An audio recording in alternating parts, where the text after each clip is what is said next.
ને મિત્રો મજામાં? મિત્રો 10મા ધોરણના વિદ્યાર્થીઓ ખૂબ રાજી છે, કેમ કે નાની નાની બાબતો શીખી રહ્યા છે. સાથે સાથે જે લોકો સ્ટાફ સિલેક્શન ને એવી સેન્ટ્રલ ગવર્મેન્ટની તૈયારી કરે છે એમને પણ જ્યોમેટ્રી વિશે વધુ ક્લિયરિટી મળી રહી છે. જેમ કે આવો એક પ્રશ્ન છે કે બે એકરૂપ ત્રિકોણોના ક્ષેત્રફળ સમાન છે. એક વાત આવી છે. બીજી વાત એવી છે સમરૂપ ત્રિકોણોના ક્ષેત્રફળો તેમના અનુરૂપ ખૂણાઓના માપના વર્ગના સમપ્રમાણમાં છે. તો આની સત્યાર્થતા કેવી છે? મતલબ કે એ બી બંને અસત્ય છે, એ સત્ય બી અસત્ય, અથવા બી સત્ય અને એ અસત્ય, કે એ બી બંને સત્ય છે. તો આ માહિતી તમારે જાણવાની છે.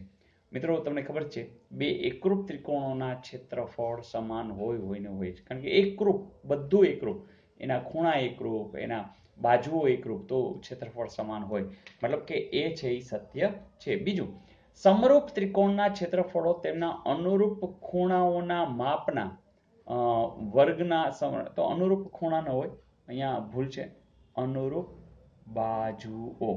તો પ્રિન્ટિંગ મિસ્ટેક છે એટલે જરા જોઈ લેજો. તો અનુરૂપ બાજુઓના માપના વર્ગના સમપ્રમાણ છે. તો મિત્રો આ બિલકુલ સાચું છે, બિલકુલ સાચું છે. ધારો કે ખૂણાઓ લખ્યા હોત તો પેલું સાચું બી ખોટું, એમ તમે કરી નાખો, એ સત્ય બી એ સત્ય, તો એ જવાબ સાચો ગણાશે. પણ અહીંયા આપણે ખૂણાઓની જગ્યાએ બાજુઓ કરી નાખી છે, તો એ પણ સત્ય થશે.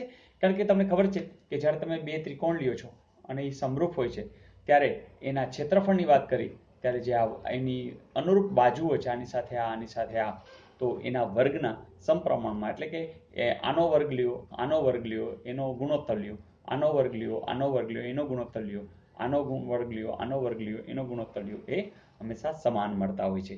તો અહીંયા બદલાવી નાખી છે ત્યારે એ અને બી બંને સત્ય આવશે. Is it okay? ધારો કે આપણે બદલાવતા નથી તો એ સત્ય બી અસત્ય, મતલબ આ આવશે, કારણ કે ખૂણાઓ માટે આવું કંઈ છે નહીં. તો કંઈ વાંધો નહીં, પ્રિન્ટિંગ મિસ્ટેક હોત તો એની સામે વિકલ્પો આપણને એક સાચો મળી રહ્યો છે, એટલે કંઈ ખોટું નથી. તો જોઈએ નેક્સ્ટ. મિત્રો આ પ્રશ્ન મસ્ત છે, કદાચ હાઈ લેવલમાં પૂછવો હોય તો પૂછે, પણ આપણને ટેન્શન નથી. એકાદ સમ તો એવો આવે છે કે જે થોડું આમ હાઈ લેવલ હોય. જેમ કે ત્રિકોણ એબીસી ના સમતલમાં આવેલ રેખા એબી ને એફમાં, એસી ને ઈમાં અને બીસી ને ડીમાં છેદે છે. તો મેનેલાઉસના પ્રમેય મુજબ શું થાય, કે એટલે કેના બરાબર 1 થાય? મિત્રો અમસ્તી આકૃતિ ખાલી સમજવા માટે આપણે જરા જોઈ લઈએ કે જ્યારે તમે એબીસી આવું લો છો તો ત્રિકોણ એબીસી એટલે સમતલ તમારે આનું જ લેવાનું છે, અને એમાં રેખા એક એવી છે કે જે એબી ને એફમાં, એટલે કે દાખલા તરીકે આ એબી છે તો એને એફમાં, એટલે અહીંયા એફ બિંદુ છે, અને એસી ને ઈ બિંદુમાં, એટલે દાખલા તરીકે આ ઈ બિંદુ છે, તો અહીંયા એક રેખા છે આ રીતે, રાઈટ? તો એ શું થાય છે, તો બીસી જે રેખા છે, એટલે કે અહીંયા એ વળી ડી બિંદુ હે ને, તો બીસી ને ડીમાં છેદે છે, તો આ એક રેખા છે એ અહીંયા આપણે ડી બિંદુમાં છેદે છે. તો આવી પોઝિશનની અંદર મેનેલાઉસનો પ્રમેય મુજબ આમાંથી શું થાય? મિત્રો હવે આ તો ગડબડ વાળું થાય, આમાંય આપણે પડવું નથી, આપણે તો સીધું યાદ રાખવું છે. તો મિત્રો તમને એવું તો યાદ રહે ને, એબી, બીસી અને એસી. તો ચાલો એમાં ડાયરેક્ટ આપણે ઉપયોગ કરીએ. ફરીથી મિત્રો આપણે બેઝ બનાવી છે કોને? એ બી સી. એના ટુકડા કેમ વિચારશો તો તમે તરત વિચારી લો, એ બી, બરાબર? હું છે ને એ બી આમ લખીશ, એ બી, બીસી અને સી એ, બરાબર? આ રીતે આપણે કરીએ તો વાંધો નહીં. એ બી, બીસી અને સી એ, આ પતી ગયું. હવે અહીંયા બધે લીટી કરી નાખશું, રાઈટ? લીટી. હવે જો એ બી હશે ને, એ બી એની સાથે કોણ છેદે છે? તો એ બી ને એફ, તો એક એફ અહીં મૂકી દો, એક એફ અહીં મૂકી દો. ચાલો બીસી માં કોણ આવે છે? તો બીસી ને ડી, તો અહીંયા ડી મૂકી દો, અહીંયા ડી મૂકી દો. પછી એસી ને આ એસી અથવા સીએ જે કયો એને ઈ, તો અહીંયા ઈ મૂકી દો, ઈ મૂકી દો, બસ એટલે પતી ગયું. તો આના બરાબર 1 થાય એવું મેનેલાઉસનો પ્રમેય કહે છે. તો આવું ક્યાં છે એ તમારે શોધવાનું છે. તો તમે શોધી શકો એફ ના છેદમાં એફ બી, તો એફ ના છેદમાં એફ બી, પછી બીડી ના છેદમાં ડીસી, આ રી બીડી ના છેદમાં ડીસી, સીઈ ના છેદમાં ઈ, તો સીઈ નથી, અહીંયા ઊંધું છે હે ને, તો આ જવા દો. તો ચાલો એફ ના છેદમાં એફબી, એફ ના છેદમાં એફબી અહીંયા નથી, ચાલો એફ ના છેદમાં એફબી, બીડી ના છેદમાં ડીસી, સીઈ ના છેદમાં ઈ. Yes, exactly. તો આ તમારી સામે છે. તો મિત્રો આ રીતે કંઈ મગજમારી નહીં, ખાલી સિમ્પલી એબીસી તો આપણે યાદ જ છે, એ બી, બીસી, સી એ આમ લખી નાખો. પછી જે તમને છેદે છે એને તમે અહીં મૂકી દો. તો મજા આવી દોસ્તો. તો હું તમને શોર્ટકટ આપતો રહીશ, તમે બસ શીખતા રહો. તો આ કદાચ પૂછાય ને તો મને લાગે છે 100માંથી એકાદ વિદ્યાર્થીઓ કરી શકે, અને એમાંના તમે તો હશો ને હશો. તો મને ખબર નથી કે હાર્ડ લેવલનું એકાદ પૂછશે કે કેમ, પણ પૂછે તો પણ તમારે વાંધો નથી. તો આના આધારિત દાખલા પૂછે, કારણ કે મેનેલાઉસનો પ્રમેય આમ જોતા હોય તમને અઘરો લાગે, પણ આપણે સિમ્પ્લિફાય કરી નાખ્યો છે. Is it okay? જોઈએ નેક્સ્ટ. મિત્રો ફરીથી એક થોડોક હાર્ડ કહી શકાય એવો સમ, પણ આપણે ગભરાવાનું નથી, બસ જોતા જઈએ. સમાંતર બાજુ ચતુષ્કોણ PQRS માં QMR છે, અને QM નું લંબાઈ QR ના ચોથા ભાગ જેટલી છે, અને PM એ QS ને n માં છેદે છે, અને ત્રિકોણ રચાય છે એના ક્ષેત્રફળનો ગુણોત્તર શોધવાનો છે. મિત્રો એક તો આપણે પહેલા દોરી લઈએ કે ધારો કે આ સમાંતર બાજુ ચતુષ્કોણ P, પછી Q, R અને S. ઓકે. બીજી વાત કે QM નું અંતર QR ના ચોથા ભાગ જેટલું. QR આટલું છે, આટલું છે, એટલે એનું અડધું, મતલબ કે આવું કંઈક થતું હશે. હજી આપણે આકૃતિ વધારે સરસ દોરવી હોય તો આ ચોથા ભાગ જેટલું, મતલબ આનાથી આ ડબલ આટલું થાય, આટલું થાય અને આટલું થાય, એટલે કે આમ સરસ આકૃતિ આવશે. બરાબર. તો આ ચોથો ભાગ દેખાય છે હવે. ઓકે, કંઈ વાંધો નહીં. તો અહીંયા આપણે ખબર છે કે આ લંબ છે અને એ M છે, એટલે જોજો QMR થઈ ગયું, QMR.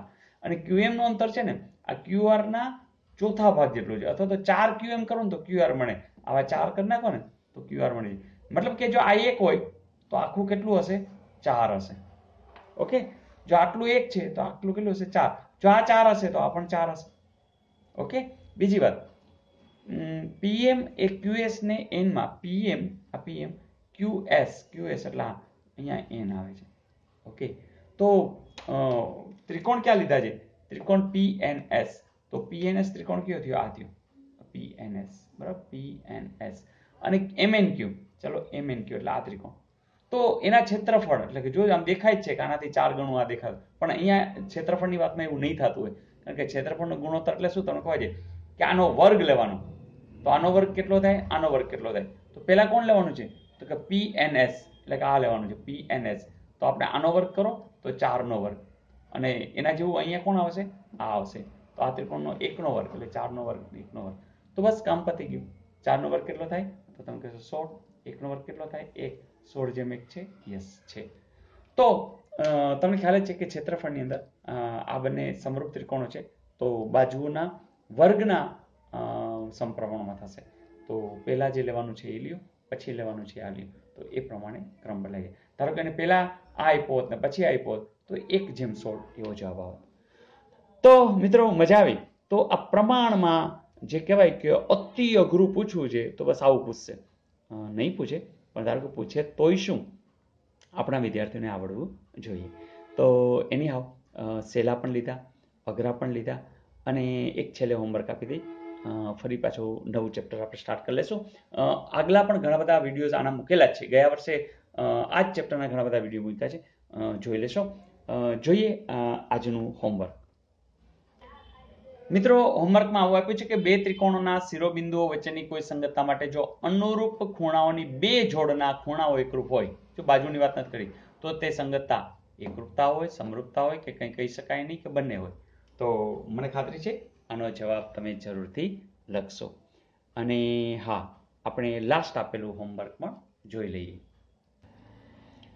મિત્રો તમને જે ગઈકાલે પૂછ્યું હતું કે ત્રિકોણ એબીસીમાં સંગતતા એબીસી સાથે બીએસી છે, તો એ સમરૂપતા છે, એટલે કે એ જ ત્રિકોણમાં એની સાથે સમરૂપતા છે. તો નીચેના પૈકી ખાલી જગ્યા સત્ય છે.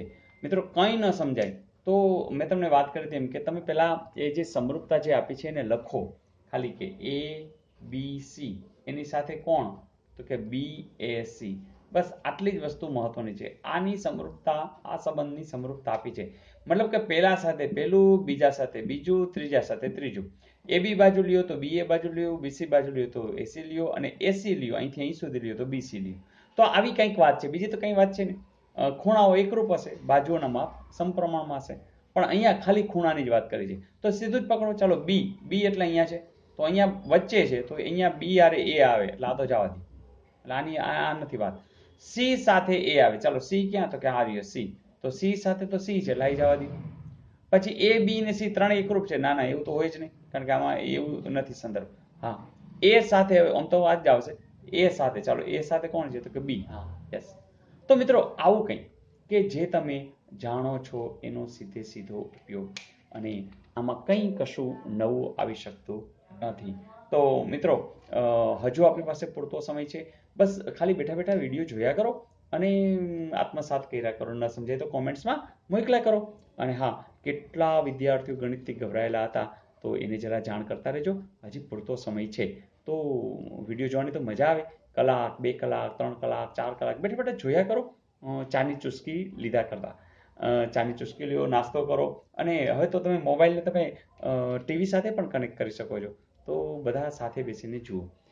તો મિત્રો, હજી નવા વિડીયોઝ તો આવતા જ રહેશે. તમારે તો આનંદથી જોતા રહેવાના છે. અને હા, એ બધો જે ભાર છે એ હળવો થઈ જશે તમારી માર્કશીટમાં, જ્યારે પણ માર્કશીટ આવશે ત્યારે. Wish you all the best. આવજો.